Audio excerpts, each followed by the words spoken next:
तो आज के हमारे एपिसोड की स्टार्टिंग बिल्कुल वहीं से होती है जहां से हमारा पिछला एपिसोड खत्म हुआ था। सोसो मी से कहती है कि क्या आपको नहीं लगता है कि बॉस किसी वजह से आप पे रूड नहीं होते हैं और ना ही आपके ऊपर गुस्सा करते हैं। ये सुन के मी काफी ज्यादा शर्मा जाती है और वो सोसो चिल्लाते हुए कहती है कि आखिरकार तुम्हें क्या बकवास कर रही हो, ऐसा कुछ भी नहीं है। ये सुन के सोसो हंसते हुए कहती है लेकिन सिचुएशन को देख के तो बिल्कुल ऐसा ही लगता है, क्योंकि बॉस के लिए आपने कभी भी कुछ भी स्पेशल नहीं किया, उसके बावजूद आपको बॉस काफी ज्यादा स्पेशल ट्रीटमेंट देते हैं। क्या आपको याद है जब हम उस बड़े से माउंटेन के ऊपर ट्रेनिंग कर रहे थे और हमें काफी भारी भारी लकड़े माउंटेन के ऊपर लेके जाने थे और उस समय सभी लोग काफी ज्यादा थक गए थे और सभी लोग काफी बुरी तरह से थकने के बाद हार मान रहे थे। ये देख के बॉस ने सभी को काफी ज्यादा सुनाया था, लेकिन आपके साथ तो बिल्कुल उल्टा ही हुआ था, क्योंकि बॉस कहीं से आपके पास आए थे और आपको बिल्कुल अलग ही ट्रीटमेंट दिए थे सभी लोगों से। बॉस ने आपसे कहा था कि आपको स्ट्रॉन्ग रहने की जरूरत है, आप काफी ज्यादा स्ट्रॉन्ग लड़की है जिसकी वजह से आपको बिल्कुल भी हार नहीं माननी चाहिए और आपको ऐसी कोशिश करते रहनी चाहिए। और इन्हीं सभी चीजों को देखने के बाद मुझे लगता है कि बॉस आपको पसंद करने लगे हैं। मुझे तो लगता है कि आप काफी ज्यादा सुंदर है तो इसकी वजह से बॉस आपको पसंद करने लगे हैं। बॉस भी आपकी सुंदरता से बच नहीं पाए। ये सब सुनने के बाद तो वहाँ पे मी को काफी ज्यादा शर्म आ रही होती है। वो सोसो से कहती है कि बस बस करो, अब कहना ये सब बंद करो। और मैं ये बात तुम्हें पहले बता दूं कि मैं बिल्कुल भी नहीं चाहती कि तुम ऐसी बातें किसी और के सामने या कहीं और जाके करो, क्योंकि इन सभी चीजों की वजह से बेवजह र्यूमर्स फैल सकते हैं। तो मैं ऐसा बिल्कुल भी नहीं चाहती हूँ। ये सुन के सोसो कहती है कि ठीक है यूनी, मैं ऐसा बिल्कुल भी नहीं करूंगी। फिर आगे मी अपने मन के अंदर सोचती है कि हाँ, सोसो की बात पूरी तरह से गलत भी नहीं है। मास्टर का जो रवैया है वो मेरी तरफ दूसरों के मुकाबले काफी ज्यादा पोलाइट है, लेकिन मास्टर के बिहेवियर और एक्शन को देख के ऐसा बिल्कुल भी नहीं लगता है कि मास्टर मुझे पसंद करते हैं। ये बात कुछ और ही है। जहाँ तक मैंने नोटिस किया है, मास्टर की आंखों में मेरे लिए माफी की भावना है, जैसे कि मास्टर किसी चीज की वजह से मुझसे माफी मांगना चाहते हैं। लेकिन ऐसी क्या चीज है जिसकी वजह से मास्टर मुझसे माफी मांगना चाहते हैं? मैं तो आज से पहले मास्टर से कभी मिली भी नहीं थी, मैं तो कुछ समय पहले ही मास्टर से मिली हूँ। ये चीज मुझे काफी ज्यादा क्यूरियस करती है। फिर हमें दूसरी तरफ का सीन दिखाया जाता है जहाँ पे टीआईजी को कोई आके कहता है इतने लंबे समय तक वेट करवाने के लिए हम माफी चाहते हैं, लेकिन अभी जस्ट डॉक्टर ने अपने चेकअप को खत्म किया है तो अब आप अंदर जाके डॉक्टर से मिल सकते हैं। ये सुनकर टीआईजी और सभी लोग जैसे अंदर एंटर करते हैं तो वो सभी लोग देखते हैं कि वहाँ पे डॉक्टर एक पेशेंट का चेकअप करने के बाद उससे उसका हालचाल पूछ रहे होते हैं और वहीं पे वो पेशेंट डॉक्टर का काफी ज्यादा शुक्रिया कह रहा होता है। वो डॉक्टर से कह रहा होता है कि डॉक्टर, मुझे पता नहीं कि मैं आपके इस काइंडनेस को कैसे रीपे करूंगा, लेकिन आपका बहुत बहुत शुक्रिया मेरा इलाज करने के लिए। लेकिन तभी टीआईजी पीछे से डॉक्टर का आवाज लगाता है। ये सुन के डॉक्टर पीछे मुड़ते हुए कहता है कि हाँ बोलो, आखिरकार तुम लोगों में से पेशेंट कौन है और किसको मेरी जरूरत है। यही कहकर डॉक्टर पीछे मुड़ता है तो वो देखता है कि वो सभी लोग पूरी तरह से ठीक है। तो ये देखकर डॉक्टर थोड़ा सा सीरियस हो जाता है और उसके बाद उन लोगों से कहता है मुझे तुम सभी लोगों में से कोई भी पेशेंट नहीं दिखाई दे रहा है, तो आखिरकार तुम सभी लोग यहाँ पे क्या करने के लिए आए हो।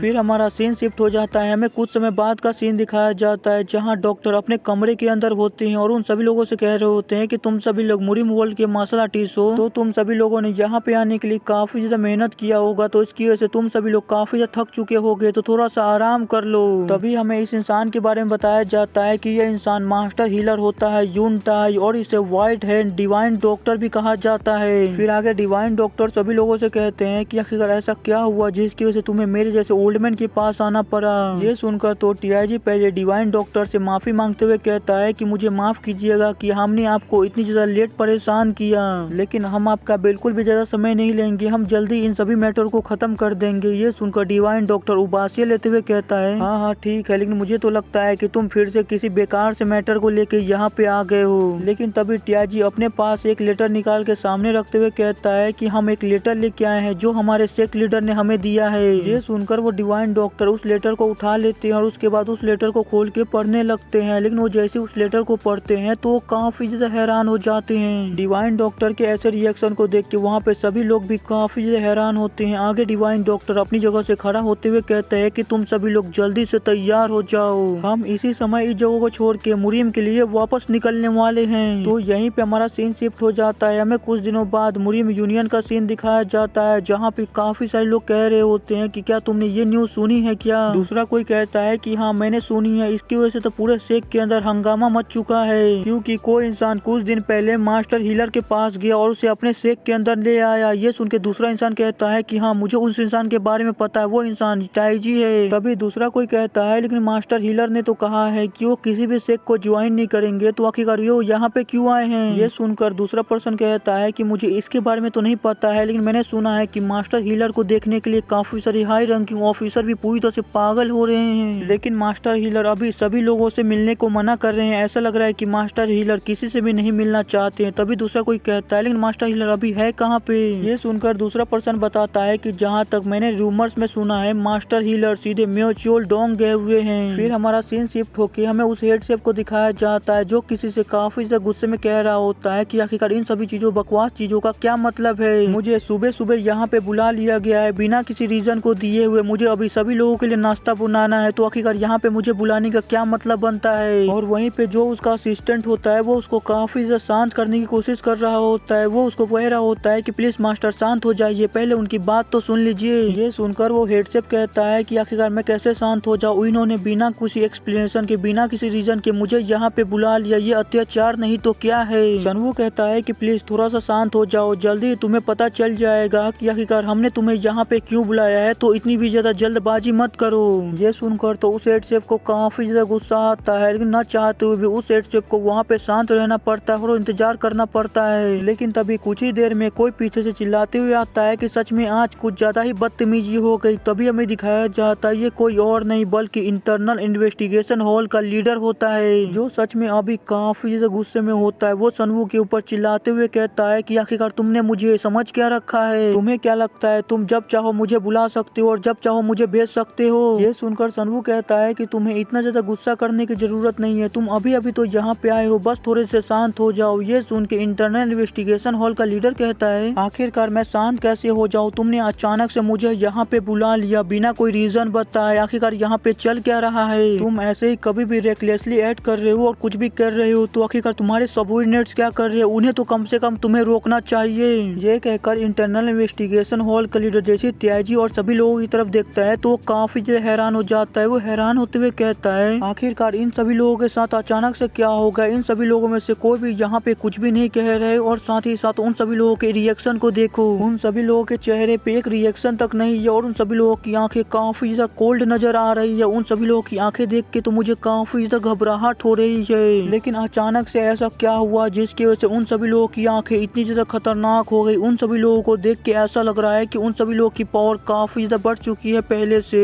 लेकिन तभी सनवू अपने चेयर से खड़ा होते हुए कहता है कि जबकि सारे इम्पोर्टेंट फिगर्स यहाँ पे इकट्ठा हो चुके हैं, तो हमारी जो ऑफिशियल इन्वेस्टिगेशन है उसे स्टार्ट किया जाए। और सुन के लॉ इन्फोर्समेंट हॉल का लीडर और साथ ही साथ वो हेड शेफ दोनों ही काफी हैरान हो जाते हैं। वहीं पे वो लॉ इन्फोर्समेंट हॉल के लीडर सनवू से कहता है कि आखिरकार तुम ये क्या बकवास कर रहे हो इन्वेस्टिगेशन के बारे में, आखिरकार तुम किस तरह की इन्वेस्टिगेशन करना चाह रहे हो, मुझे इन सभी चीजों से कोई भी मतलब नहीं है, मैं बिल्कुल भी यहाँ पे और नहीं रुकना चाहता हूँ। यही कहकर लॉ इन्फोर्समेंट हॉल के लीडर जैसे पीछे मुड़ता है और वहाँ से बाहर जाने लगता है, तभी मोंक और टीआईजी काफी ज्यादा स्पीड में गेट के पास आके खड़े हो जाते हैं। ये सब देख के लॉ इन्फोर्समेंट हॉल के लीडर को काफी ज्यादा गुस्सा आता है। वो अपने मन के अंदर सोचते हैं कि क्या इन्होंने इन सभी चीजों की तैयारी पहले से कर रखी थी। जिसके बाद वो सनवू के ऊपर चिल्लाते हुए कहते हैं कि हे आखिरकार तुम ये सब क्या करने की कोशिश कर रहे हो, क्या तुम्हें पता है कि तुम कर भी क्या रहे हो। तुम्हें ये बात भूलनी नहीं चाहिए कि आखिरकार मेरी मुरिम अलायंस के अंदर पोजीशन क्या है। अगर तुम मेरे साथ ऐसा कुछ भी करते हो तो तुम्हें याद रखना, तुम्हें इस चीज के लिए पछताना पड़ेगा।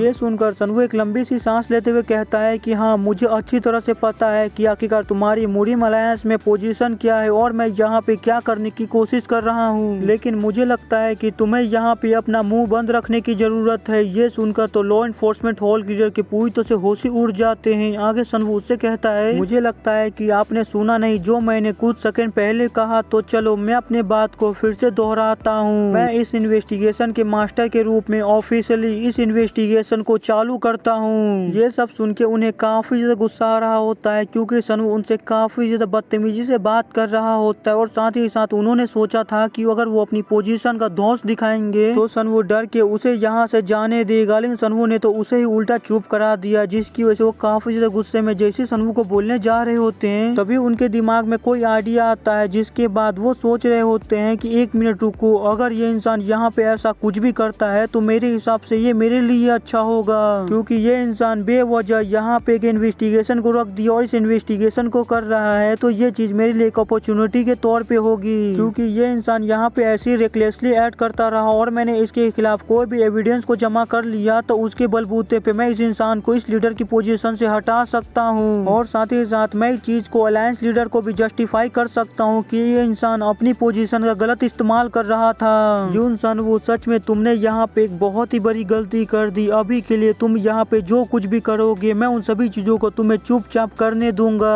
तो अभी के लिए तुम यहाँ पे जो कुछ भी करना चाहते हो तुम कर सकते हो। फिर हमें सनवू को दिखाया जाता है जो हेडसेफ से पूछता है कि हेडसेफ मैं तुमसे कुछ सवाल पूछना चाहता हूँ, क्या ये बात सच है कि फूड डिपार्टमेंट अपने खाने के अंदर कुछ अमाउंट ऑफ एलेक्जर मिलाता है। ये सुनकर तो एक सेकेंड के लिए वो हेडसेफ चौंक जाता है, जिसके बाद वो सनवू से कहता है कि हाँ मिलाते हैं, लेकिन हम हाई क्वालिटी एलेक्जर की थोड़ी सी मात्रा खाने के अंदर मिलाते हैं ताकि उससे हमारे जो सोल्जर्स है उनकी नेचुरली इम्प्रूवमेंट हो सके और साथ ही साथ उनकी जो ताकत है वो भी तेजी से बढ़ सके। और वहीं पे लॉ इन्फोर्समेंट हॉल के लीडर जो होते हैं वो ये सब देखते हुए अपने मन के अंदर सोच रहे होते हैं कि ये इंसान कितना बड़ा बेवकूफ है। मुझे पहले लग रहा था कि यहाँ पे काफी बड़ी बात हुई जिसकी वजह से इस इंसान ने यहाँ पे इन्वेस्टिगेशन को रख दिया, लेकिन ये इंसान तो ऐसी चीजों के अंदर गलती ढूंढने की कोशिश कर रहा है जिसके अंदर गलती ढूंढने का कोई भी मतलब नहीं बनता है। अब मैं पक्का यहाँ से जाने के बाद इस मौके का फायदा उठा के इस बेवकूफ को लीडर की पोजीशन के हटा दूंगा। मैं कभी भी ऐसी बेवकूफ को लीडर की पोजीशन पे रहने ही नहीं दूंगा।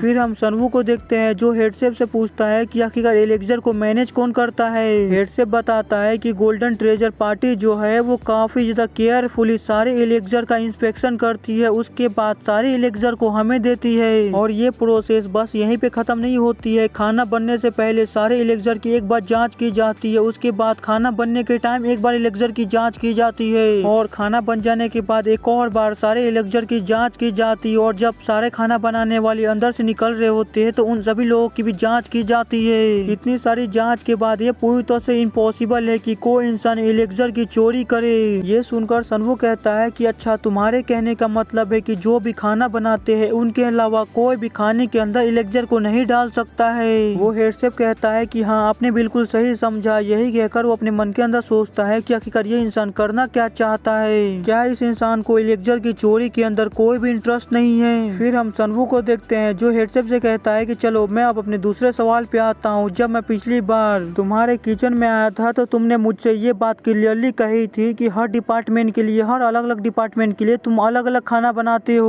वो हेडसेफ कहता है कि हाँ आप बिल्कुल सही है। ये सुनकर सनवू पीछे मुड़ते हुए कहता है कि जूगन तुम्हारे पास जितने भी पेपर्स है उन सभी पेपर्स को ले जाके हेडसेफ को दो। जूगन कहता है कि ठीक है लीडर। यही कहकर वो सीधे हेडसेफ के पास जाता है और उसके पास जो बुक होती है उस बुक को हेडसेफ को दे देता है और वहीं पे वो हेडसेफ उस बुक को लेने के बाद उस बुक को खोल के पढ़ने लगता है और वो जैसे उस बुक को पढ़ता है तो वो काफी ज्यादा हैरान होने लगता है। फिर हम उस बुक के अंदर देखते हैं कि वहाँ पे काफी सारी जगहों पे सर्कल बनाया गया होता है और उन्हीं सभी सर्कल्स को देख के हेडसेफ काफी ज्यादा हैरान हो रहा होता है। आगे सनवू हेडसेफ से पूछता है कि उस बुक के अंदर जिस जिस खाने के ऊपर सर्कल बनाया गया हुआ है आखिरकार उस खाने को किसने पकाया है। ये सुनकर वो हेडसेफ सनवू से पूछता है कि आखिरकार अचानक से क्या हो गया जो आप मुझसे ऐसे सवाल पूछ रहे हैं। ये सुनकर सनवू काफी ज्यादा गुस्से में आ जाता है। वो उस हेडसेफ से कहता है कि मैं तुमसे जितना सवाल पूछ रहा हूँ बस मेरे सवाल का जवाब दो, मुझसे उल्टा सवाल मत करो। ये सुनकर वो हेडसेफ बिल्कुल खामोश हो जाता है। उसके बाद वो हेडसेफ किसी तरफ देखने लगता है। उसे देख के सनवू कहता है कि जैसा कि मैंने उम्मीद किया था ये तुम ही हो। तभी हम देखते हैं कि वो हेडसेफ किसी और की तरफ नहीं बल्कि अपने असिस्टेंट की तरफ ही देख रहा होता है। वहीं पर उसका असिस्टेंट भी ये देख के काफी ज्यादा घबरा जाता है। जिसके बाद वो असिस्टेंट सनवू से घबराते हुए कहता है कि आखिरकार आप सभी लोग मुझे इस तरह क्यों देख रहे हैं, क्या मेरे खाने में कोई गड़बड़ है। सनवू कहता है कि डिप्टी शेफ मैं तुमसे सीधा एक सवाल पूछने वाला हूँ, आखिरकार तुम कंपाउंड पॉइजन के बारे में कितना जानते हो।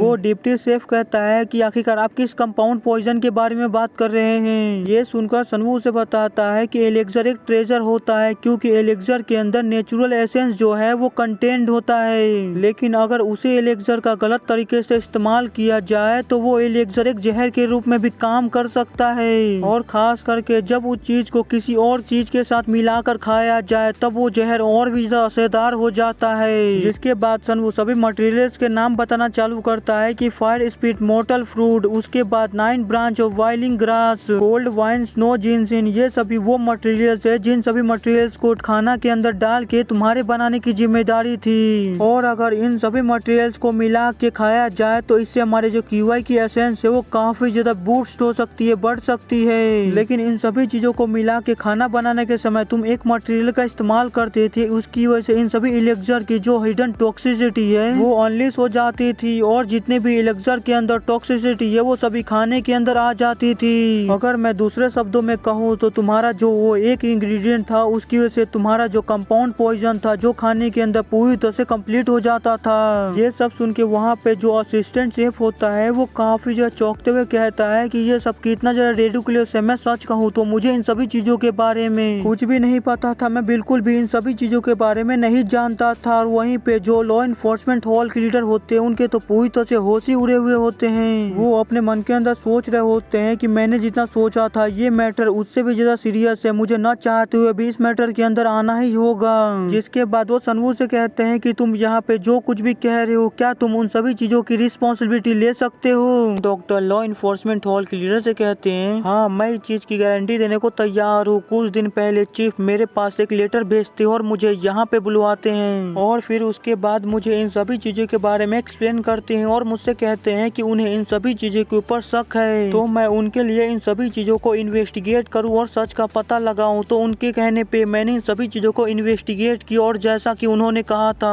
सारी चीजें बिल्कुल सच थी। खाने के अंदर कंपाउंड पॉइजन था, ये पॉइजन सच में काफी ज्यादा खतरनाक है और इस पॉइजन को कोई भी आसानी से डिटेक्ट नहीं कर सकता है। मुझे तो इस चीज का डर है कि अगर चीफ ने इस चीज का पता नहीं लगाया होता और ये सारी चीजें ऐसी कुछ सालों तक और चल रही होती तो मुझे डर है कि फ्यूचर के अंदर मुरिम अलायंस के ऐसे काफी सारे वॉरियर्स होते हैं जो इस कंपाउंड पॉइजन की वजह से अपने आप के ऊपर से अपना कंट्रोल खो देते और उसके बाद डीमन के पोजीशन के अंदर चले जाते। एक तरफ से वो सभी लोग मारे ही जाते। डिवाइन डॉक्टर के इन सभी चीजों को कंफर्म कर देने के बाद वो असिस्टेंट शेफ और भी ज्यादा घबरा जाता है। वो सनवू से कहने लगता है कि प्लीज प्लीज मेरी बात सुनिए, मैं पूरी तरह से इनोसेंट हूँ। ये सुनकर सनवू से कहता है कि तुम मेरी बात सुनो, क्या तुम्हारा होम टाउन स्टोन विलेज है? स्टोन विलेज का नाम सुन के वो असिस्टेंट शेफ काफी घबरा जाता है, उसे पसीने छूटने लगते हैं। आगे सनवू उससे कहता है कि जैसा कि तुमने अलायंस को ज्वाइन करते समय तुमने लिखा था कि तुम्हारा होम टाउन स्टोन विलेज है, तो उसी के बिहाफ पे मैंने कुछ समय पहले अपने इंटरनल इन्वेस्टिगेशन हॉल के कुछ मेंबर को उस विलेज में भेजा था जहाँ पे वो उस विलेज के हेड से मिले थे जिसने अपनी पूरी लाइफ स्टोन विलेज के अंदर ही गुजारी थी। वहाँ पे मेरे मेंबर्स जाने के बाद उन्होंने अपने आप को तुम्हारा रिलेटिव बताया था और उसके बाद विलेज हेड से कहा कि वो तुम्हारी फैमिली से मिलना चाहते हैं। उसके बाद जो विलेज हेड है वो उन सभी लोगों को अपने विलेज में लेके जाने लगे। फिर यहीं पे हमारा सीन चेंज हो के हमें कुछ दिनों पहले का सीन दिखाया जाता है जहाँ पे वो मॉन्क स्टोन विलेज के अंदर पहुँचता है और अपने सामने के नजारे को देख के पूरी तरह से दंग रह जाता है। वो काफी हैरान होते हुए कहता है कि क्या आपसे कोई मिस्टेक तो नहीं हुई ना, क्या यही स्टोन विलेज है? ये सुनकर वो विलेज हेड कहते हैं कि हाँ यही स्टोन विलेज है। तभी हम देखते हैं कि वहाँ पे चारों तरफ कोई भी विलेज नहीं होता है बल्कि वहाँ पे चारों तरफ बस लोगों की कबर ही कबर होती है। फिर हमारा सीन फिर से प्रेजेंट में आता है जहाँ सनवू आगे कहता है स्टोन विलेज के हेड ने उनसे खुद कहा कि मे जोंग की जो फैमिली है और मे जोंग 30 साल पहले पूरी तरह से एक महामारी के अंदर मारे गए थे। तो आप कमीने तुम बताओ कि आखिरकार तुम कौन हो? मे जोंग तो 30 साल पहले ही मारा जा चुका है, तो आखिरकार तुम यहाँ पे अपने आप को मे जोंग कैसे कह सकते हो? ये सब सुनने के बाद और देखने के बाद वो पर्सन समझ जाता है कि अब उसका यहाँ पे भांडा फूट चुका है, जिसकी वजह से वो काफी ज्यादा गुस्सा हो जाता है। वो गुस्से में अपने अंदर से काफी ज्यादा डिमोनिक पावर को रिलीज करने लगता है। उसके ऐसे रूप को देख के तो हेड से भी काफी ज्यादा हैरान हो जाता है। आगे वो पर्सन अपनी पूरी पावर को रिलीज करने के बाद काफी ज्यादा तेजी से सनवू के ऊपर अटैक करने के लिए आगे बढ़ता है और सनवू के ऊपर अटैक करते हुए अपने पास से अपना एक डैगर बाहर निकाल लेता है और सनवू के पास पहुंच के अपनी पूरी ताकत के साथ सनवू के ऊपर एक स्ट्राइक करता है। जो अटैक सनवू के काफी ज्यादा करीब पहुंच गया होता है, लेकिन सनवू एंड टाइम पे काफी ज्यादा तेजी से अपनी स्वॉर्ड को बाहर निकालता है और फिर उसके बाद अपनी स्वॉर्ड से उस पर्सन के अटैक के ऊपर एक काउंटर अटैक करता है, जिसकी वजह से उस पर्सन का जो अटैक होता है वो पूरी तरह से खत्म हो जाता है। और साथ ही साथ सनवू अपनी स्वॉर्ड से अटैक करके उस पर्सन के दोनों हाथों को भी काट देता है। उसके बाद उस पर्सन के गले को पकड़ के उसे ऊपर की तरफ उठा देता है और फिर उसके बाद उस पर्सन से कहता है कि जबकि अब तुम्हारे पास अपने दोनों हाथ नहीं है तो तुम अब यहाँ पे कुछ भी नहीं कर सकते हो, तो चलो अब मुझे बताओ कि आखिरकार तुम्हारी असली पहचान क्या है और तुम्हें यहाँ पे किसने भेजा है? ये सुनकर वो पर्सन हंसते हुए कहता है कि तुम्हें लगता है कि अगर तुम मुझसे कोई जानकारी बाहर निकलवा पाओगे तो तुम इसके बारे में भूल जाओ। तुम भले ही मुझे कितना भी ज्यादा टॉर्चर क्यों न कर लो, मैं मैं तुम्हें कभी भी कुछ भी नहीं बताऊंगा, तो इससे अच्छा मुझे यहीं पे खत्म कर दो। यही कहकर वो पर्सन काफी जोरों से हंसने लगता है। ये देखकर सनवू भी बिना कुछ सोचे समझे उस पर्सन का गला तोड़ देता है और उस पर्सन को वहीं पे खत्म कर देता है। उसके बाद उस पर्सन की बॉडी को जमीन के ऊपर पटकते हुए कहता है, बाहर में जाओ तुम। वहीं पे ये सब देख के वहाँ पे जितने भी लोग होते हैं उन सभी लोगों के काफी ज्यादा होश उड़े हुए होते हैं। उन सभी लोगों को अभी तक अपनी आंखों पे भरोसा नहीं हो रहा होता है कि आखिरकार उन सभी लोगों ने अभी यहाँ पे क्या देखा। आगे सनवू कहता है कि तुम्हें क्या लगता है, अगर तुम मुझे कुछ भी नहीं बताओगे तो क्या मुझे पता नहीं चलेगा? मुझे पहले से ही पता है कि आखिरकार तुम कौन हो और तुम्हें यहाँ पे किसने भेजा है। फिर यहीं पे हमारा सीन चेंज होता है। मैं तब का सीन दिखाया जाता है जब सनवू फर्स्ट टाइम हेड शेफ के किचन में गया हुआ होता है और उसने वहाँ पे हेड शेफ के फूड के रिकॉर्ड मंगवाए हुए होते हैं। जिसके बाद सनवू जैसे हेड शेफ के रिकॉर्ड को खोल के पढ़ने लगता है तभी उसका एक हिडन इफेक्ट चालू हो जाता है, जिसकी वजह से उसकी एक हीलिंग स्किल एक्टिवेट हो जाती है जो कि डबल एस रैंक की होती है। अचानक से अपने स्किल को एक्टिवेट हुआ देख के सनवू भी काफी ज्यादा हैरान हो जाता है। उसे भी समझ नहीं आता है कि आखिरकार उसकी अचानक से स्किल एक्टिवेट क्यों हो गई। लेकिन जैसे सनवू अपनी स्किल एक्टिवेट होने के बाद उस बुक के अंदर देखता है तो उस बुक के अंदर उसे काफी ज्यादा इन्फॉर्मेशन दिखने लगती है, जहाँ उसे पता चल रहा होता है कि इस खाने के अंदर काफी सारे अलग अलग जहर को कंबाइन करके मिलाया गया है और इस कंबाइन पॉइजन को कोई भी वॉरियर लंबे समय तक कंज्यूम करता है तो एक समय आने के बाद ये पॉइजन अचानक से उसकी बॉडी से बाहर आने लगेगा और फिर उसके बाद डीमन उसकी बॉडी को पोजेस कर लेगा और वो बंदा अंदर से ही मारा जाएगा। ये सब जानने के बाद सनवू वहाँ से उठ के जाने लगता है और जाते हुए सोच रहा होता है कि सच में ये इन्फॉर्मेशन काफी ज्यादा काम का है, सच में अभी मैं काफी ज्यादा लकी हूँ। जिसके बाद सनवू जब उन सभी इन्फॉर्मेशन को कंबाइन करता है उसके बाद जब पता लगाता है तो उसे पता चलता है कि इन सभी खानों को बनाने वाला कोई और नहीं बल्कि एक ही इंसान है और वो है असिस्टेंट शेफ। जिसके बाद सनवू वहाँ पे जाने से पहले असिस्टेंट शेफ के ऊपर अपनी स्किल का इस्तेमाल करता है, जिसकी मदद से सनवू किसी की भी इन्फॉर्मेशन को देख सकता है। जिसके बाद सनवू जब उसकी इन्फॉर्मेशन को देखता है तो उसे पता चलता है कि उसकी बॉडी जो है वो काफी ज्यादा एक्सट्रीमली सॉफ्ट है और उसका एट्रीब्यूट है कि वो बोन और मसल को काफी ज्यादा आसानी से स्प्लिट कर सकता है, चेंज कर सकता है। ये सब जानने के बाद सनवू सोच रहा होता है कि लगता है कि ये इंसान अपनी इसी ताकत की वजह से अपनी डिमोनिक पावर को छुपाए रखा है और किसी को अभी तक पता नहीं चलने दिया है। और जहाँ तक मुझे लगता है कि ये इंसान पक्का डीमन शेख का एक स्पाई है, जासूस है। सनवू इतना कहता ही है कि तभी उसे कुछ याद आता है, जिसकी वजह से वो कहता है कि एक मिनट रुको। दूसरे वर्ल्ड के फ्यूचर के अंदर कुछ सालों बाद मुरिम अलायंस के वॉरियर्स की फाइट होती है तो वहाँ पे अचानक से मुरिम अलायंस के काफी सारी वॉरियर्स को डीमंस ने पोजेस कर लिया और वो सभी लोग मारे गए। लेकिन सभी लोगों को लगा कि ये फाइट के दौरान हुआ और वो सभी लोग फाइट के दौरान मारे गए। लेकिन किसी को भी ये बात नहीं पता चली कि ऐसा करने वाला कोई और नहीं बल्कि डीमन शेख था। डीमन शेख ने ही उन सभी लोगों के खाने में कंबाइन पॉइजन मिला के उन्हें काफी सालों तक दिया, जिसकी वजह से वो सभी लोग वॉरियर्स मारे गए। अगर मैं दूसरे शब्द में कहूँ तो इसका असली कल्पिट कोई और नहीं बल्कि ये जू मेक जो है जिसने इन सभी वॉरियर्स को मारा है। और यहीं पे हमारा सीन फिर से प्रेजेंट में आ जाता है, जहाँ सनवू सोच रहा होता है कि तब से ही मैं जियो म्योगजो के बारे में इन्वेस्टिगेशन करने लगा और जियो म्योगजो के बारे में पता लगाने लगा। और वैसे भी अगर मुझे उसे पकड़ना था तो मुझे एक स्ट्रॉन्ग एविडेंस की जरूरत थी ताकि मैं बिना किसी के सवाल के उसे पकड़ सकूं। जिसकी वजह से मैंने अपने इंटरनल इन्वेस्टिगेशन के मेंबर्स को वहां पे उसके विलेज में भेजा ताकि उन सभी लोगों को उनकी आइडेंटिटी के बारे में पता चल सके। फिर उसके बाद मैंने यहाँ पे डिवाइन डॉक्टर को बुलवाया ताकि डिवाइन डॉक्टर यहाँ पे सभी लोगों को ये प्रूफ कर सके कि इस खाने के अंदर सच में पॉइजन है। और जबकि सभी एविडेंस इसके खिलाफ थे तो न चाहते हुए भी इसे अपने असली रूप दिखाना पड़ा और मैंने इसे बड़ी आसानी से खत्म कर दिया। लेकिन मुझे इसकी उम्मीद बिल्कुल भी नहीं थी कि डीमन शेख का टेंशन इतनी जल्दी मेरे ऊपर आ जाएगा, क्योंकि डीमन शेख इकलौती ऐसी आखिरी जगह है जिसे ब्लड शेख हासिल नहीं कर सका था, उसे कामयाब करने में पूरी तरह से असफल रहा था। फिर आगे सनवू लॉ इन्फोर्समेंट हॉल के लीडर को देखते हुए कहता है कि चियोंग ग्योंग। अचानक अपने नाम को सुन के लॉ इन्फोर्समेंट हॉल के लीडर काफी ज्यादा हैरान हो जाते हैं। जिसके बाद वो सनवू से पूछते हैं कि आखिरकार क्या हुआ, तुम मुझे इस तरह क्यों बुला रहे हो। आगे सनवू उससे कहता है जहाँ तक हमारी इन्वेस्टिगेशन हुई थी उसके अंदर हमें पता चला था कि जो मियोंग को रिकमेंड करने वाला कोई और नहीं बल्कि तुम ही थे और तुमने ही उसे रिकमेंडेशन लेटर दिया था ताकि वो आसानी से यहाँ पे काम पे लग सके। क्या ये बात पूरी तरह से सच है, क्या तुम इस बात को मानते हो। ये सुन के लॉ इन्फोर्समेंट हॉल के लीडर की काफी ज्यादा हालत खराब हो जाती है। वो अपने मन के अंदर कह रहे होते हैं धत तेरी की मैंने जितना सोचा था ये सिचुएशन उससे भी ज्यादा खराब हो चुकी है। अब मैं यहाँ पे क्या करूँ, अब मैं यहाँ पे झूठ भी नहीं कह सकता हूँ इससे और ना ही अभी मेरे पास यहाँ पे कोई ऐसा ऐसा बहाना है जिससे मैं इस इंसान को यहाँ पे सेटिस्फाई कर सकूँ, तो मुझे लगता है कि मुझे अभी के लिए यहाँ पे सच ही बोलना चाहिए। जिसके बाद वो सनवू से कहते हैं कि हाँ मैं ही हूँ जिसने जो मियोंग को रिकमेंडेशन लेटर दिया था। ये सुन के सनवू कहता है कि अगर ऐसा है तो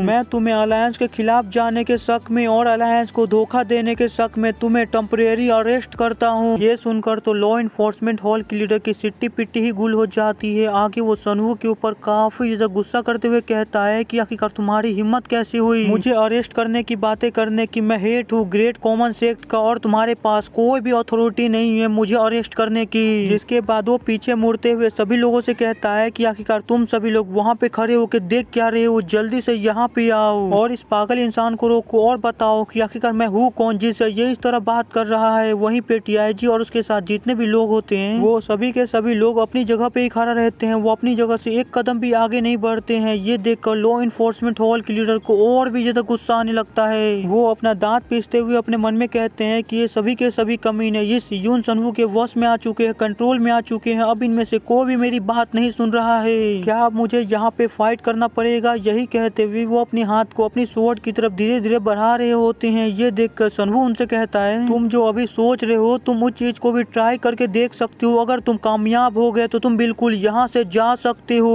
और इस बात को भी याद रखना कि अगर तुम अपने काम में असफल होते हो तो तुम्हें इस चीज के लिए बहुत ही भारी कीमत चुकानी पड़ेगी। तो अब तुम्हारी चॉइस है कि आखिरकार तुम क्या करना चाहते हो। आगे बढ़ो और अपनी चॉइस को चुनो। ये सुनकर तो लॉ इन्फोर्समेंट हॉल के लीडर को काफी ज्यादा गुस्सा आता है, लेकिन उसे न चाहते हुए भी अपने हाथ को पीछे हटाना पड़ता है क्योंकि वो जानता है अगर उसने अभी यहाँ पे फाइट को स्टार्ट किया तो सनवू यहाँ पे अकेला ऐसा कैपेबल इंसान है जो उसे एक चुटकी में हरा सकता है। और वैसे भी सनवू यहाँ पे अभी अकेला नहीं है, उसके काफी सारे कंपेनियंस भी यहाँ पे हैं। अगर उसने फाइट को स्टार्ट भी किया और अपनी पूरी ताकत लगा के सनवू से फाइट भी की और एक टाइम के लिए सनवू को हरा भी दिया तो वो उसके बाद उसके कंपेनियन से नहीं जीत पाएगा। और साथ ही साथ अगर उसने यहाँ पे पहले अपनी स्वॉर्ड को निकाला तो उसके ऊपर जो सस्पेक्ट है वो एक यकीन में बदल जाएगा, जिसकी वजह से वो सनवू के सामने अपनी हार मान लेता है। ये देखकर सनवू उसे कहता है कि बहुत अच्छे, तुमने काफी ज्यादा अच्छा चॉइस किया, क्योंकि अगर तुमने दूसरे रास्ते को चुना होता तो पक्का तुम उस चीज के लिए काफी ज्यादा अभी रिग्रेट कर रहे होते। जिसके बाद आगे सनवू अपने सभी कंपेनियन से कहता है कि सभी लोग मेरी बात ध्यान से सुनो, तुम सभी लोग जल्दी से लॉ इन्फोर्समेंट हॉल के लीडर को अरेस्ट कर लो। जिसके बाद हमें बताया जाता है कि ये जो सुबह की घटना थी ये मार्शल आर्ट अलायंस के अंदर बिल्कुल आग की तरह फैली और जैसे ही पूरे मार्शल आर्ट अलायंस के अंदर ये बात फैली तो पूरे मार्शल आर्ट अलायंस पूरी तरह से शांत हो गया, क्योंकि पूरे मार्शल आर्ट अलायंस के अंदर किसी ने भी ऐसी उम्मीद नहीं की थी फूड डिपार्टमेंट का जो डिप्टी सेठ है वो डीमन शेख का एक जासूस निकलेगा।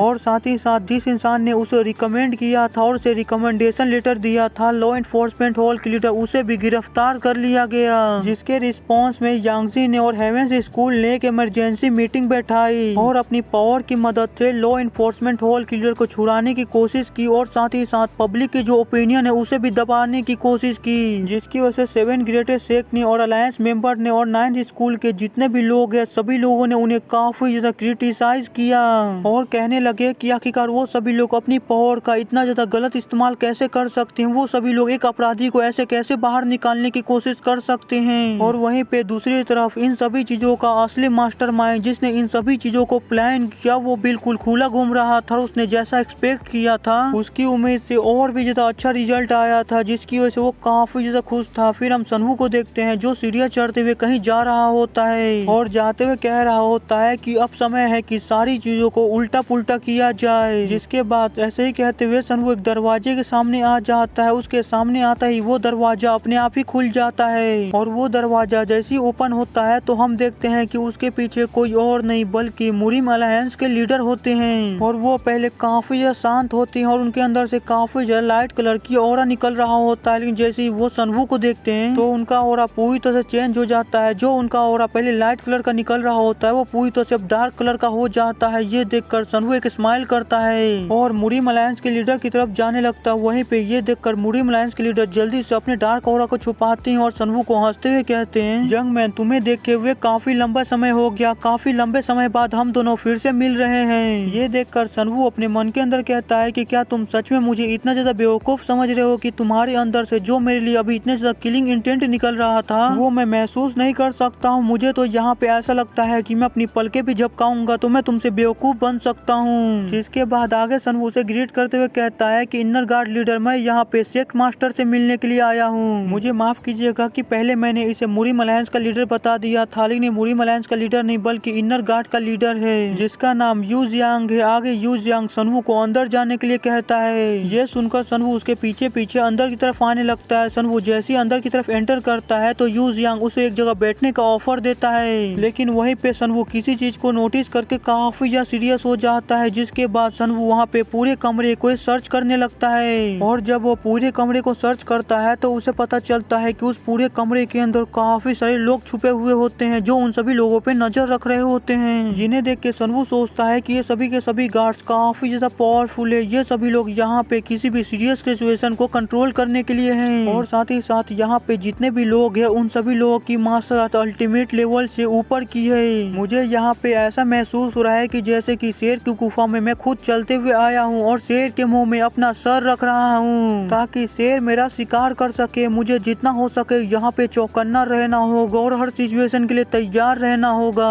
जिसके बाद आगे यू जियांग सनवू से कहता है कि मैंने आपके बारे में कुछ सुना है कि आपने डीमन से एक स्पाई को, एक जासूस को पकड़ा है। ये सुनकर सनवू कहता है कि नहीं, ये इतनी भी कोई बड़ी बात नहीं है, मैं बस काफी ज्यादा लकी था जिसकी वजह से मैं उस जासूस को पकड़ पाया। यू जियांग कहता है कि नहीं नहीं, तुम्हारी स्किल सच में काफी ज्यादा अच्छी है। मैंने जितना तुम्हारे बारे में सोचा था तुम उससे कहीं ज्यादा अच्छे हो और तुम उतनी ज्यादा अच्छी तरह से और तेजी से काम भी कर रहे हो। सनवू कहता है कि नहीं नहीं, आप मेरी सच में कुछ ज्यादा ही तारीफ कर रहे हैं। यू जियांग कहता है कि नहीं, तुम इस तारीफ के हकदार हो। ये सब अब मीठी बातें करने के बाद यू जियांग अब सीधे मुद्दे पे आता है। वो सनवू से कहता है कि मैं तुमसे एक चीज को लेकर काफी ज्यादा डिसअपॉइंट हूँ। वो ये है कि तुम्हें एक बार ही सही लेकिन कम से कम तुम्हें लॉ इन्फोर्समेंट हॉल क्लियर के मामले में मुझसे सलाह ले लेनी चाहिए थी। ये सुनकर सनवू उसे जवाब देता है कि हाँ, मैं आपको बताना तो चाहता था लेकिन सिचुएशन वहाँ पे इतनी ज्यादा गंभीर थी कि मैं आपको उसके बारे में नहीं बता पाया। लेकिन मैं आपसे वादा करता हूँ कि फ्यूचर में आगे चल के ऐसी घटना कभी भी दोबारा नहीं होगी।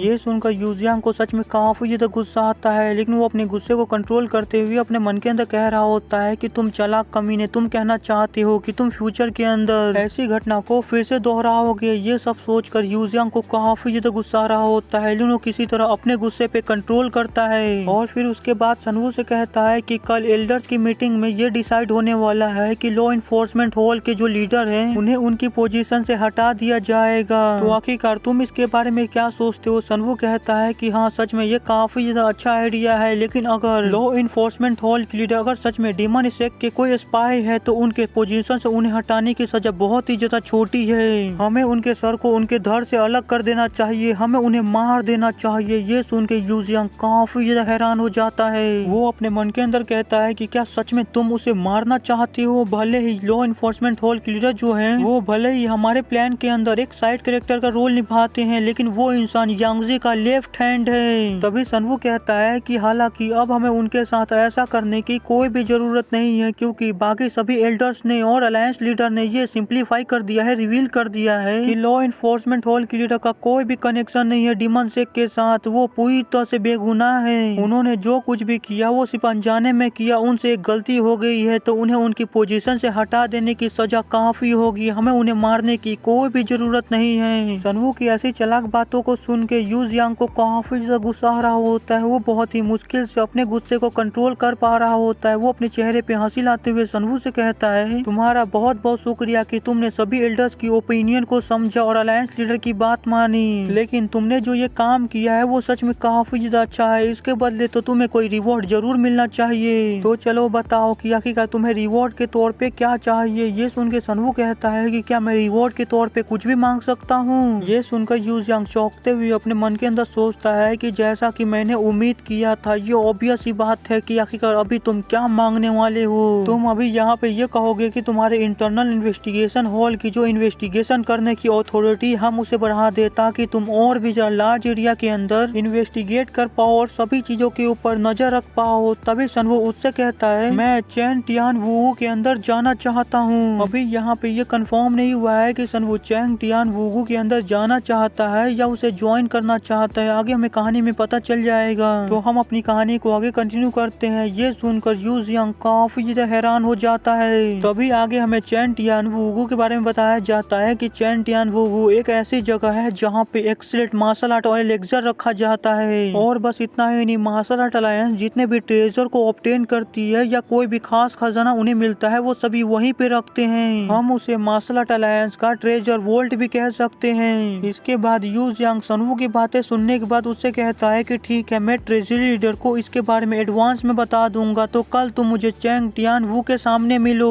ये देखकर सनवू से शुक्रिया कहता है उसका काम करने के लिए। आगे यू जियांग सनवू से कहता है कि तुम काफी ज्यादा थक चुके होगे अपना काम करने की वजह से, तो तुम घर पे जाओ और थोड़ा आराम करो। ये सुनकर सनवू से कहता है कि ठीक है, मैं यहाँ से अब जाता हूँ। यही कहकर सनवू वहाँ से चला जाता है। उसके वहाँ से चले जाने के बाद अभी भी यू जियांग वहीं पे बैठा हुआ होता है। तभी वो अपने पीछे किसी को कहता है। वो लड़का सच में काफी ज्यादा महत्वाकांक्षी लग रहा था। तभी यू जियांग के पीछे से कोई पर्सन बाहर निकलता है जो यू जियांग से कहता है, हाँ तुम्हारी बात सही है, लेकिन वो लड़का अभी भी काफी ज्यादा जवान है, तो उसका ऐसा होना तो लाजमी है। तभी हम देखते हैं कि ये कोई और नहीं बल्कि यांगजा होता है। आगे यू जियांग यांगजा से कहता है कि हाँ, मुझे लगा नहीं था कि ये सारी चीजें इतनी ज्यादा आसानी से खत्म हो जाएंगी। कुछ मार्शल आर्ट की बुक और कुछ लेक्चर से ये सारी चीजें यहीं पे खत्म हो रही है, तो सच में ये काफी ज्यादा अच्छा है हमारे लिए भी और उस लड़के के लिए भी। यांगजा कहता है कि हाँ सच में काफी ज्यादा अच्छा है, इस बार तो हम और भी ज्यादा अच्छी तरह से ज्वाइंट फैमिली को कंट्रोल करने की कोशिश कर सकते हैं। यू जियांग कहता है कि हाँ तुम बिल्कुल सही कह रहे हो। आगे यांगजा यू जियांग से कहता है, वैसे बाय द वे वू यांग और थर्ड एल्डर कुछ प्लानिंग कर रहे हैं डेप्लो अलायंस के साथ मिलकर। ये सुनकर यू जियांग कहता है कि मुझे सारी चीजें बिल्कुल डिटेल में बताओ कि आखिरकार उन सभी लोगों का क्या प्लान है। ये सुनकर यांगजा यू जियांग को उन दोनों के पूरे प्लान के बारे में बताने लगता है। उन दोनों का पूरा प्लान सुनकर यू जियांग कहता है कि वू यांग जैसे किसी बेवकूफ इंसान के लिए इतना ज्यादा अच्छा प्लान सोचना सच में उसके लिए वर्थ इट है। ये सुनकर यांगजा कहता है कि हाँ, कोइंसिडेंटली उनका जो प्लान है वो चर्च के प्लान के साथ बिल्कुल मैच कर रहा है। तो देखने से लगता है कि इस बार हम तीन चीजों को एक साथ हासिल करने वाले हैं। यू जियांग कहता है कि हाँ सच में ये काफी ज्यादा अच्छा है। अब हम 7 ग्रेटेस्ट शेख के विड्रॉल की स्पीड को और भी ज्यादा तेज कर सकते हैं और उनकी जो साउदर्न अलायंस के साथ वॉर होने वाली है उसकी स्पीड को भी आगे काफी तेज से बढ़ा सकते हैं। और इन सभी चीजों से सबसे ज्यादा इम्पोर्टेंट चीज हमें यू जियांग को खत्म करना है। तो यहीं पे हमारा सीन शिफ्ट होके हमें सनवू को दिखाया जाता है जो वहाँ से बाहर आने के बाद काफी ज्यादा बुरी तरह से हाँप रहा होता है और फिर अपने आप को शांत करते हुए कह रहा होता है कि फाइनली मैं उस खतरनाक जगह से बाहर आ गया,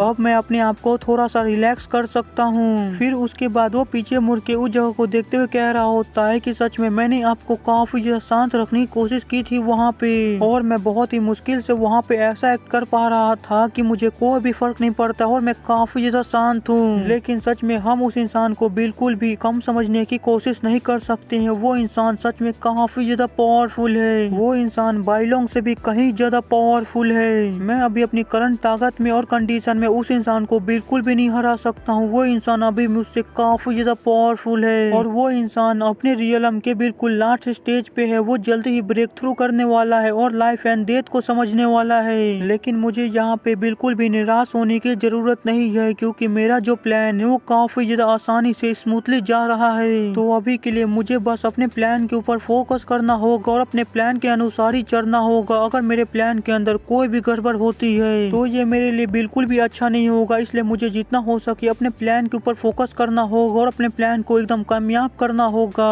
यही सब सोचते हुए सनवू आगे की तरफ जा ही रहा होता है कि तभी वो अपने सामने किसी को देखता है जिसे देख के वो हैरान होते हुए कहता है कि आखिरकार तुम लीडर की ऑफिस के बाहर क्या कर रहे हो। तभी हम देखते हैं कि ये इंसान कोई और नहीं बल्कि लॉ इन्फोर्समेंट हॉल का लीडर होता है जो सनवू को वहाँ पे देख के सनवू के ऊपर काफी ज्यादा गुस्सा हो रहा होता है। तभी लॉ इन्फोर्समेंट हॉल के लीडर काफी ज्यादा गुस्से में चलते हुए सनवू के पास आते हैं और सनवू के पास आने के बाद उसे काफी ज्यादा गुस्से में घूरने लगते हैं, जिसे देखकर सनवू अपना मुंह साइड में घुमा लेता है और साइड में घुमा के हंसने लगता है और हंसते हुए कहता है कि क्या तुम मेरा यहाँ पे शुक्रिया करने के लिए आए हो जो मैंने तुम्हारे साथ किया, इसमें कोई बड़ी बात नहीं है अगर तुम मेरे यहाँ पे शुक्रिया करने के लिए आए हो। सनवू की बातें सुनकर लॉ इन्फोर्समेंट हॉल की लड़की और भी ज्यादा किलस जाती है। उसे काफी ज्यादा गुस्सा आने लगता है सनवू के ऊपर, जिसके वो सनवू के ऊपर चिल्लाते हुए कहते हैं कि तुम कमीने कहीं की, आखिरकार तुम यहाँ पे क्या कर रही हो और तुम्हारी हिम्मत कैसी हो मुझे टीज करने की, मुझे चिढ़ाने की। लेकिन वहीं पे सनवू ये सब सुनने के बाद भी उसे कोई भी जवाब नहीं दे रहा होता है। वो चुपचाप लगातार उसे घूरे ही जा रहा होता है। तभी हम देखते हैं कि सनवू उसे नहीं घूर रहा होता है बल्कि उसके ऊपर जो सिस्टम की तरफ से मैसेज आया हुआ होता है उसे देख रहा होता है, जहाँ सिस्टम सनवू को बताता है कि ये जो आपके सामने खड़ा पर्सन है वो आपका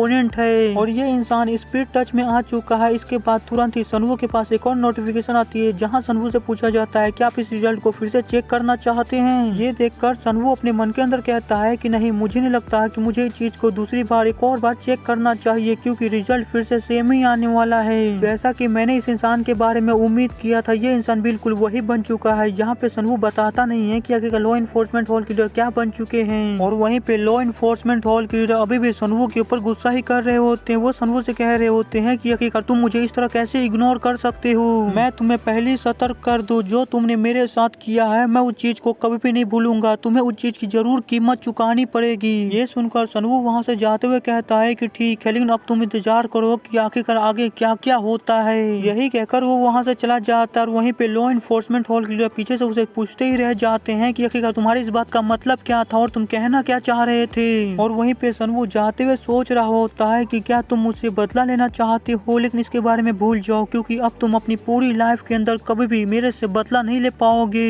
बदला लेने का छोड़ो, अब तो तुम मेरे एक छोटे से ऑर्डर को भी रिफ्यूज नहीं कर पाओगे क्योंकि मैंने पहले ही तुम्हारे सर के अंदर साउल ऑब्डियंस को डाल दिया है। इसकी मदद से मैं तुम्हारी साउल को कंट्रोल कर पाऊंगा और अब से तुम मेरे ब्लड ब्रिज बनोगे। और यहीं पे हमारा सीन शिफ्ट होता है, हमें माउंटेन का सीन दिखाया जाता है। फिर हमें इस माउंटेन के बारे में बताया जाता है कि ये माउंटेन रेंज है एंडलेस पीक। और जिन लोगों ने भी इस माउंटेन को देखा है या इस माउंटेन के बारे में जानते हैं, वो सभी के सभी लोग इस माउंटेन के हॉरिफाइंग और मेजेस्टी अपीयरेंस की वजह से इसे ग्रेट माउंटेन के नाम से बुलाते हैं। और इस माउंटेन का जो सबसे डीपेस्ट पार्ट है, सबसे खतरनाक जगह, वो जगह होली लैंड है, मेन हेमा पैलेस का।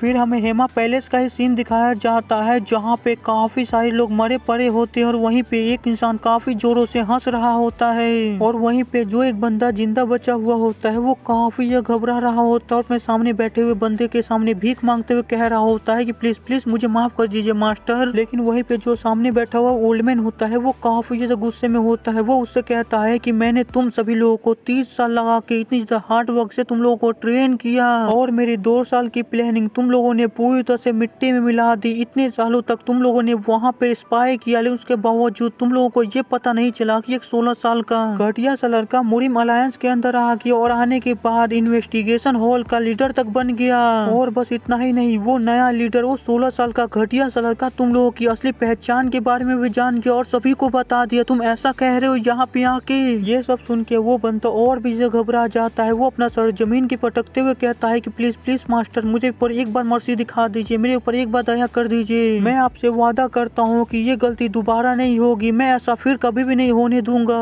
ये सुनकर वो ओल्ड मैन उसको कोई भी जवाब नहीं देता है। वो कुछ समय तक वहाँ पे ऐसे ही बैठा हुआ होता है। उसके बाद वो किसी को बुलाते हुए कहता है कि ब्लैक रिन। ये सुनते ही वहाँ पे अचानक से एक बंदा अपीयर हो जाता है। उसके बाद उस ओल्ड मैन से कहता है कि क्या आपने मुझे बुलाया। ये सुनकर वो ओल्ड मैन अपनी जगह से खड़ा होता है। उसके बाद उस बंदे के सर को पकड़ते हुए ब्लैक रिन से पूछता है कि चलो मुझे बताओ कि अगर ये इंसान मेरे साथ कब से है। ब्लैक रिन बताता है कि जब से आपने नॉर्थ सी पैलेस को डिस्ट्रॉय किया था तब से ये इंसान आपके साथ है और ये कम से कम 30 साल तो हो चुके होंगे। ये सुनकर वो ओल्ड मैन कहता है कि हाँ, ये कोई छोटा पीरियड नहीं है बल्कि एक काफी ज्यादा लंबा समय है। हम एक काफी ज्यादा लंबे समय से एक दूसरे के साथ है। इसकी वजह से, इसी रीजन की वजह से मैं तुम्हें आज यहाँ पे माफ करता हूँ और जिंदा छोड़ता हूँ। लेकिन याद रखना, ये तुम्हारी पहली और आखिरी गलती होगी। इसके बाद तुम्हें कोई भी माफी नहीं मिलेगी, तुम्हें सीधा खत्म कर दिया जाएगा। ये सुनकर वो पर्सन काफी ज्यादा खुश हो जाता है। वो खुश होते हुए कहता है कि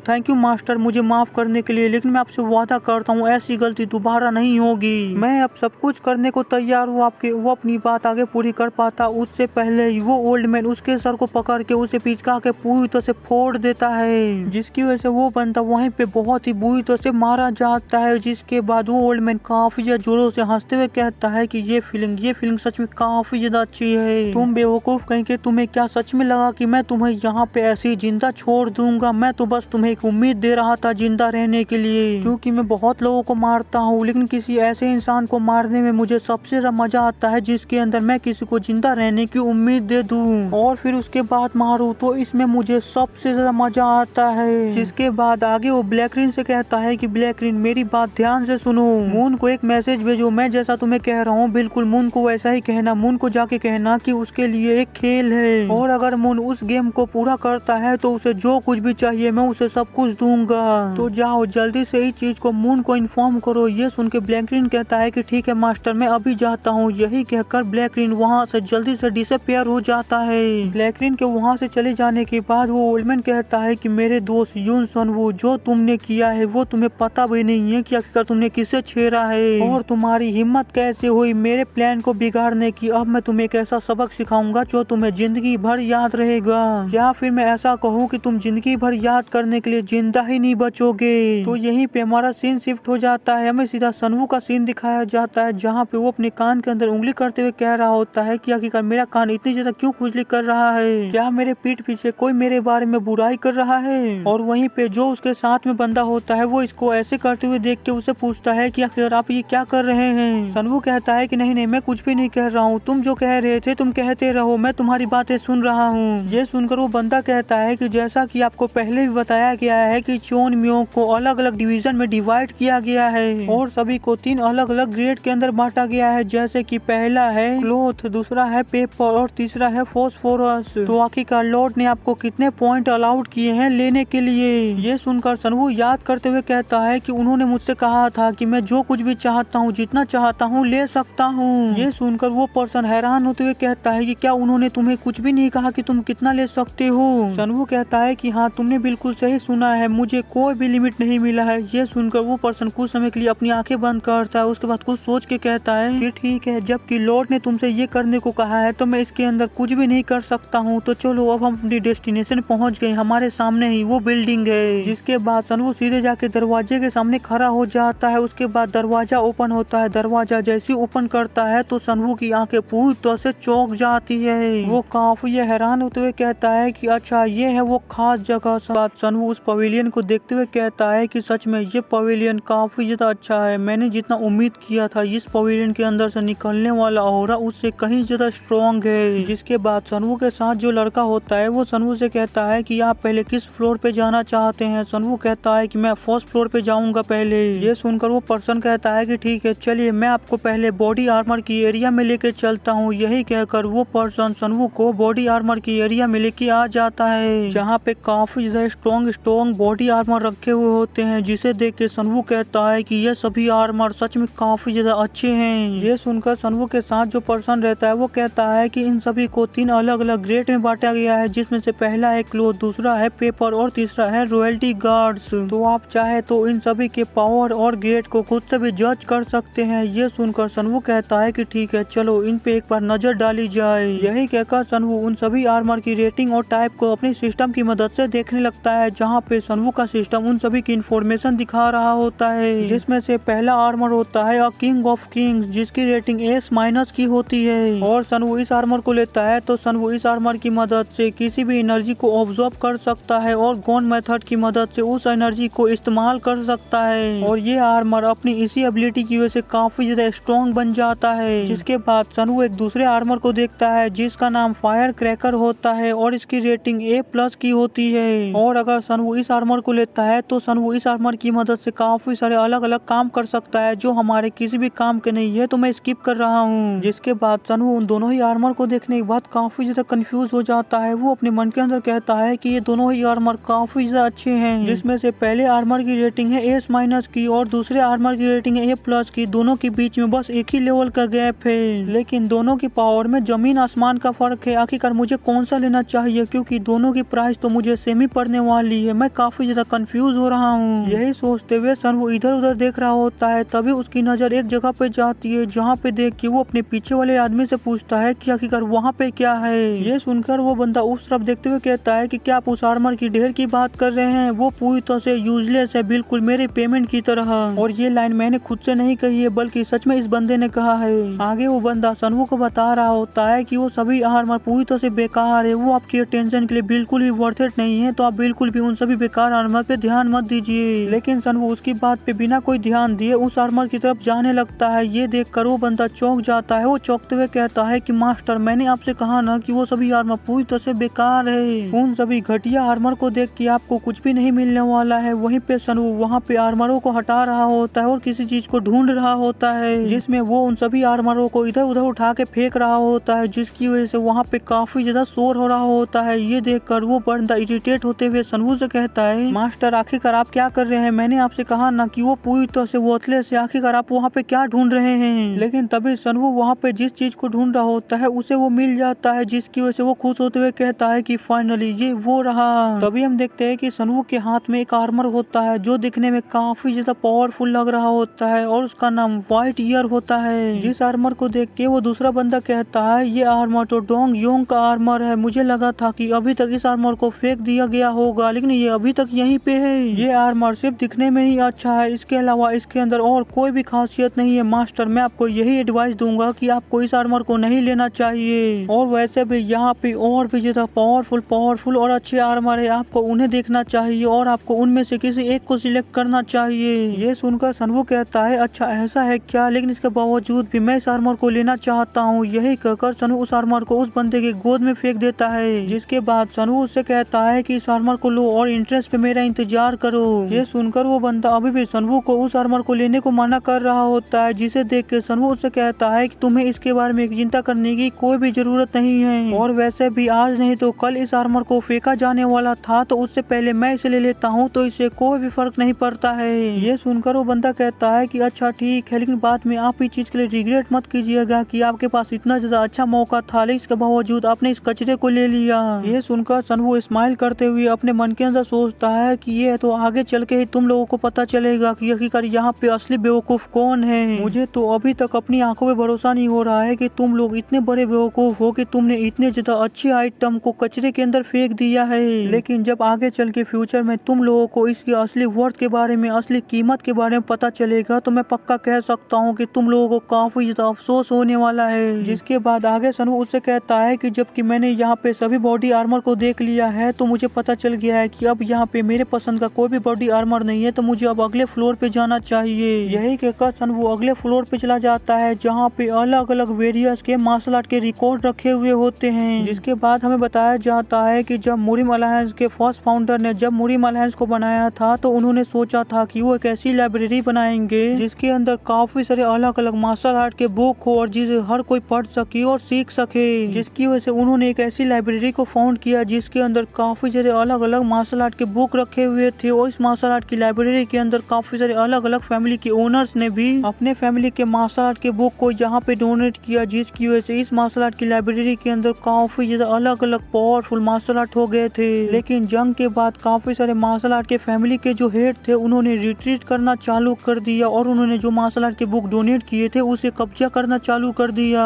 और बस इतना ही नहीं, वो लोग बस अपने ही मार्शल आर्ट के बुक यहाँ से नहीं लेके गए, बल्कि उन्हें जितने भी मार्शल आर्ट की बुक यहाँ पे काम की लगी वो सभी मार्शल आर्ट की बुक यहाँ से लेके चले गए। जिसकी वजह से अब बस यहाँ पे उन सभी पावरफुल मार्शल आर्ट के बुक के नाम ही बच गए हैं, और इसी कारण की वजह से अब इस जगह को कचरे के नाम से बुलाने जाने लगा है। लेकिन मार्शल आर्ट के अंदर इस बारे में कोई भी नहीं जानता था कि इस मार्शल आर्ट लाइब्रेरी के अंदर एक काफी ज्यादा हॉरिफाइंग मर्चर बुक छुपी हुई है। जिसके बाद हम देखते हैं कि सनवू एक जगह से एक मार्शल आर्ट की बुक को निकालता है और उस बुक को देखते हुए कहता है कि फाइनली मैंने इसे ढूंढ लिया। जिसके बाद सनवू उस मार्शल आर्ट की बुक को खोल के पढ़ने लगता है और पढ़ते हुए सोच रहा होता है कि चलो इसे एक बार चेक कर लिया जाए कि मैं जिसके बारे में सोच रहा हूँ ये बुक वही है ना। फिर वो उस बुक को पूरा पढ़ने के बाद उस बुक को बंद करते हुए कहता है कि हाँ ये वही है। जिसके बाद सनू उस बुक का नाम पढ़ता है तो उसे पता चलता है कि इस बुक के ऊपर एक हीलिंग नाम लिखा हुआ होता है, जिसे देख के सनवू कहता है कि सच में ये कितना बड़ा मजाक है, लेकिन मैं इस झांसे में नहीं आने वाला हूँ। यही कहकर सनू उस बुक के ऊपर जो पहले नाम लिखा हुआ होता है उसे घसने लगता है। तभी हम देखते हैं कि उस बुक के ऊपर जो पहले नाम लिखा हुआ होता है वो धीरे धीरे करके मिटने लगता है और अब अलग ही नाम आने लगता है उस बुक के ऊपर। जिसके बाद सनू उस बुक को देखते हुए कहता है कि इस बुक की असली पहचान है द व्यू। आपने सही सुना, द व्यू। जिसके बाद सनू अपने मन के अंदर कह रहा होता है कि इस बुक के अंदर स्ट्रॉन्ग पोएटिक प्रोडक्शन के बारे में वो सारी चीजें रिकॉर्ड है जो कि ब्लड टाइज के अंदर भी नहीं थी, और इस चीज की वजह से काफी सारे लोगों ने काफी ज्यादा सफर किया है, क्योंकि ब्लड ब्रिज के बनाए हुए पोयम से जब लोगों के अंदर असर दिखना चालू हुआ तो ये काफी ज्यादा आउट ऑफ कंट्रोल था, जिसे हम बिल्कुल भी कंट्रोल नहीं कर पाए। ये बिल्कुल एक इन्फेक्शन की तरह था जो काफी ज्यादा तेजी से सभी लोगों के अंदर फैलता गया, जिसकी वजह से हमें काफी ज्यादा भारी डैमेज को झेलना पड़ा।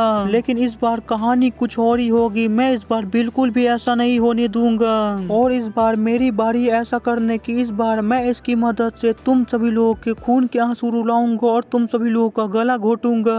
और तभी सनवू एक जगह पे जाता है जहाँ पे उसे काफी सारी मेडिसिन की स्मेल आती है, जिसे स्मेल करके सनवू कहता है कि ये तो काफी स्ट्रॉन्ग मेडिसिन की स्मेल है, जिसकी वजह से जब वो अपने चारों तरफ देखता है तो वो देखता है कि उसके चारों तरफ काफी सारी पावरफुल मेडिसिन रखी हुई होती है, जिसे देख के सनवू काफी ज्यादा खुश हो जाता है और उसके बाद वहाँ पे चारों तरफ घूमते हुए उन सभी मेडिसिन को देखने लगता है और जांच करने लगता है और जांच करते हुए अपने मन के अंदर सोच रहा होता है इससे कोई भी फर्क नहीं पड़ता है कि आखिरकार एक इंसान कितना ज्यादा पावरफुल है, लेकिन उसे अगर कोई एक अच्छी मेडिसिन मिल जाए तो वो ऐसे पावर को अचीव कर सकता है जिसकी उसने कल्पना भी नहीं की होगी, क्योंकि मेडिसिन एक ऐसा इंग्रेडिएंट है जिससे इंसान की एनर्जी और सोल पावर दोनों ही काफी ज्यादा बूस्ट हो जाती है। और यहाँ पे काफी ज्यादा भारी मात्रा में मेडिसिन और एलिक्सर है जो कि अच्छे तो हैं लेकिन इतने भी ज्यादा अच्छे नहीं है जिनके ऊपर मेरा ध्यान जा सके। मुझे यहाँ पे बिल्कुल भी कुछ भी समझ नहीं आ रहा है कि आखिरकार मुझे यहाँ पे क्या लेना चाहिए। ऐसी सनवू वहाँ पे मेडिसिन और एलिक्सर देखते हुए सनवू एक एलिक्सर के पास पहुँचता है, जिसे देख के सनवू सोचता है कि ये मेडिसिन अच्छी है, इसकी मदद से इंसान अपने दिमाग की पावर को बढ़ा सकता है, लेकिन इतनी भी ज्यादा हाई क्वालिटी की नहीं है। ये एक लो क्वालिटी का एलिक्सर है जिसका मेरे ऊपर कोई भी काम नहीं है। मुझे यहाँ पे अब कुछ भी ऐसा नहीं दिख रहा है जिसे मुझे लेना चाहिए। मुझे अफसोस के साथ कहना पड़ रहा है अब यहाँ पे ऐसी कोई भी चीज नहीं है जिसे मैं ले सकूं। मुझे लगता है कि अब मुझे यहाँ से खाली हाथ ही जाना होगा।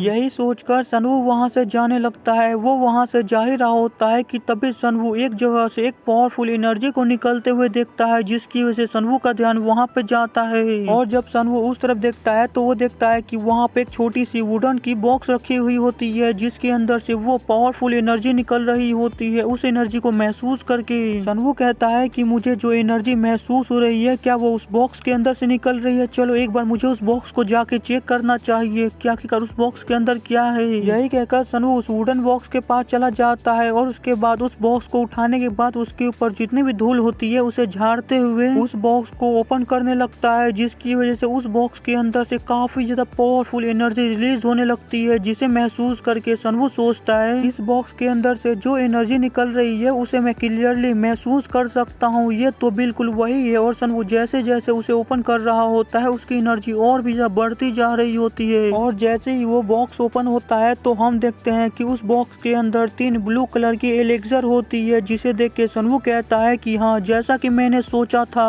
ये वही है डोंग हुआ सिंग यू। ये वो सुराग है जो जियोन डोंग तक लेके जाएगा। जिसके बाद सनवू अपनी सिस्टम की मदद से उस मेडिसिन को चेक करने लगता है और उसकी इंफॉर्मेशन देखने लगता है, जहाँ उसे पता चलता है कि ये मेडिसिन का नाम मिस्टीरियस डिसीज होता है और इसका जो ग्रेड होता है वो पूरी तरह से अननोन होता है। जिसे देख के सनवू थोड़ा इरिटेट होते हुए कहता है कि मुझे नहीं लगता है कि ये इतना भी ज्यादा आसान होने वाला है, लेकिन आखिरकार ये इतना ज्यादा मिस्टीरियस क्यों है। जिसके बाद वो उस बॉक्स को देखते हुए सोचता है कि इसके ऊपर काफी ज्यादा धूल जमी हुई थी, तो मुझे नहीं लगता कि अभी तक किसी ने भी इस बॉक्स को छुआ था या किसी को भी मिला था। तभी सनवू को वहाँ पे एक पर्ची मिलती है जिसके ऊपर इंस्ट्रक्शन लिखे हुए होते हैं, जिसे सनवू खोल के देखता है तो वो देखता है कि उसके ऊपर अननेम्ड डोंगहुआन लिखा हुआ होता है। जिसे देख के सनवू सोचता है कि इसके ऊपर कोई भी इफेक्ट नहीं लिखे हुए हैं कि आखिरकार इस मेडिसिन का क्या इफेक्ट होगा। तो जहाँ तक मुझे लगता है कि इस मेडिसिन का इफेक्ट होगा कि 1 साल तक पॉइजन को प्यूरिफाई कर सकता है, न्यूट्रलाइज कर सकता है। और साथ ही साथ उस पेपर के अंदर एक जगह का नाम भी लिखा हुआ होता है जिसका नाम जोग सुआन सुनजुन होता है। जिसे देख के सनवू बताता है कि यहाँ पे जो जगह का नाम लिखा हुआ होता है वो एक माउंटेन का नाम है और माउंटेन के नाम से ही पता चलता है जोंगना माउंटेन के ऊपर वेल्केनो फैक्शन लोकेटेड है और वो लोग काफी ज्यादा स्ट्रिक्ट है। वो लोग कभी भी बाहरी लोगों को उसके ऊपर माउंटेन के ऊपर कभी भी नहीं चढ़ने देते हैं, लेकिन मुझे किसी भी हालत में जाना होगा क्योंकि एक फेरी टेल इसके लिए वर्थ इट है। तभी सनवू हमें फेरी टेल के बारे में बताता है कि जब वो दूसरी दुनिया के अंदर था उसे फेरी टेल डिस्कवर हुआ था, मिला था, तो वो सेकेंड हाफ के अंदर ही डिस्ट्रॉय हो गया था और ये एक हाईएस्ट ग्रेड का मिशन था। अगर मैं इस बार ये बात को पता लगा सकता हूँ कि आखिरकार ये मार्शल आर्ट आया कहाँ से है और इस मार्शल आर्ट को बनाया किसने है और ये किस तरह की मार्शल आर्ट है, तो इससे कोई भी फर्क नहीं पड़ता है कि आखिरकार इसके अंदर कितना ज्यादा रिस्क है और कितना ज्यादा खतरा है। मैं सभी खतरे को उठाने को तैयार हूँ। मैं पक्का इस बार फेरी टेल को हासिल करके रहूंगा जो मुझसे कुछ ही कदम की दूरी पे है। यही कहकर सनवू उस बॉक्स को अपने पास रख लेता है और उसके बाद सोचता है कि मुझे यहाँ से जितनी भी सारी चीजें लेनी थी मैंने वो सारी चीजें यहाँ से ले ली है, तो मुझे लगता है कि अब मुझे यहाँ से बाहर जाना चाहिए। यही कहकर सनवू वहाँ से जाने लगता है। वो वहाँ से जा ही रहा होता है कि तभी उसे अपने पैरों के नीचे कुछ अजीब महसूस होता है, जिसे देख के वो हैरान होते हुए सोचता है आखिरकार मेरे पैरों के नीचे क्या है, मुझे मेरे पैरों के नीचे इतना ज्यादा खोखला क्यों महसूस हो रहा है। यही सोचकर सनवू अपने पैरों से जमीन के ऊपर मारने लगता है और चेक करने लगता है। और बस वही नहीं बल्कि सनवू बिल्कुल वैसे ही पूरे कमरे को चेक करने लगता है। वो ऐसे ही चेक कर ही रहा होता है कि तभी सनवू एक जगह कुछ महसूस करता है, जिसकी वजह से सनवू वहीं पे रुक जाता है और उस जगह को देखते हुए कहता है कि मैंने इसे ढूंढ लिया। जिसके बाद सनवू अपनी ब्लैक कलर की एनर्जी को रिलीज करने लगता है और अपने अंदर से उस निकलने वाले ब्लैक कलर की एनर्जी को उसी जगह डालने लगता है जहाँ पे उसने पैर रखा हुआ होता है। और सनवू कुछ समय तक ऐसे ही उस ब्लैक कलर की एनर्जी को लगातार उस जगह पे डाल ही रहा होता है। जिसके कुछ समय बाद सनवू अपनी उस ब्लैक कलर की एनर्जी को वहाँ पे डालना बंद कर देता है और उसके बाद कहता है कि मैंने यहाँ पे मॉल ट्रैप को रख दिया है, तो मुझे लगता है कि अब मुझे यहाँ से जाना चाहिए। यही कहकर सनवू वहाँ पे काफी ज्यादा क्रीपी तरीके से हंसने लगता है। जिसके बाद हमें बताया जाता है कि इसके कुछ ही दिनों बाद एक काफी ज्यादा शॉकिंग न्यूज बाहर आती है। ये शॉकिंग न्यूज सुनते ही जितने भी पावर हाउस होते हैं वो पूरी तरह से हिल जाते हैं, क्योंकि न्यूज ये होती है कि मुरीम ने और सेफ्रॉन ने मिलकर एक मीटिंग को रखा है और ये जो मीटिंग है वो गेम सियोंग के अंदर रखा गया है। और गेम सियोंग जो है वो काफी ज्यादा शांत जगह है, क्योंकि 10 फैक्शन, कॉमन फैक्शन और सजा सोसाइटी के लिए वो जगह एक बैटल ग्राउंड जैसी बन चुकी थी, जहाँ पे पावर के लिए फाइट होती थी। वहाँ पे दो तरीके थे कम्पीट करने के लिए, जिसमें से पहला तरीका था मुरीम के जो 3 सबसे ज्यादा पावरफुल एल्डर थे और सेफ्रॉन के जो 3 सबसे ज्यादा पावरफुल एल्डर थे, वो तीनों ही एक दूसरे के सामने आएंगे और एक दूसरे से फाइट करेंगे। और दूसरे तरीके में 60 लोगों को चुना जाता था और उन 60 लोगों को एक दूसरे से कम्पीट करवाया जाता था। और ये जो कंपटीशन होता था वो पॉलिटिक्स अफेयर की वजह से पब्लिक के लिए ओपन नहीं किया जाता था, यहाँ पे पब्लिक आके इस कंपटीशन को नहीं देख सकते थे। लेकिन इस बार जो आम लोग हैं वो भी यहाँ पे आके इस कंपटीशन को देख सकते हैं और इसका मजा उठा सकते हैं। लेकिन इसका जो असली मोटिव था वो ये था कि सेफ्रॉन के और मुरीम के जो रिश्ते थे उसे सुधर सके, जिसकी वजह से किसी को भी इसके ऊपर भरोसा नहीं हो रहा था। और एडिशनली जो मेन मिशन था जिसके अंदर 3 मेंबर काम करने वाले थे, उसके अंदर एक हमारा मेन कैरेक्टर यून सनवू भी था। और ये सारी चीजें टीआईजी वो बेगर शेख का बंदा और मॉन्क पढ़ रहे होते हैं, जिसकी वजह से उन सभी के चेहरे के पूरी तरह से होश ही उड़ जाते हैं। वहीं पे टीआईजी काफी ज्यादा परेशान होते हुए कहता है लगता है कि हमारे लिए अब ये सारी चीजें और भी खराब होने वाली है, लॉर्ड हमें और भी जरा मुसीबत में डालने वाले हैं और हमसे और भी ज्यादा ट्रेनिंग करवाने वाले हैं। ये सुनकर वो बेगर शेख का बंदा कहता है कि हाँ अब लॉर्ड के पास तो रीजन भी है हमें और भी ज्यादा ट्रेनिंग करवाने का और हमारी ट्रेनिंग को और भी ज्यादा हार्ड करने का। मोंग कहता है कि हाँ अब हम सभी लोग ट्रेनिंग करते करते ही मारे जाने वाले हैं। मोंग के इतना कहने के साथ ही आज का हमारा ये एपिसोड यहीं पे खत्म होता है। अब हम अगले एपिसोड में देखेंगे कि आखिरकार सनवू इन सभी लोगों से कैसी ट्रेनिंग करवाता है और इन सभी लोगों की ट्रेनिंग कितनी ज्यादा हार्ड करता है। तो आज का ये एपिसोड पसंद आया होगा तो लाइक कर दीजिएगा, नहीं आया होगा फिर भी लाइक कर दीजिएगा और चैनल के ऊपर नए हैं तो चैनल को सब्सक्राइब कर दीजिएगा, ताकि आप सभी लोग को और भी ज्यादा ऐसे इंटरेस्टिंग वीडियो देखने को मिल सके। तो मिलते अगले एपिसोड में, बाय।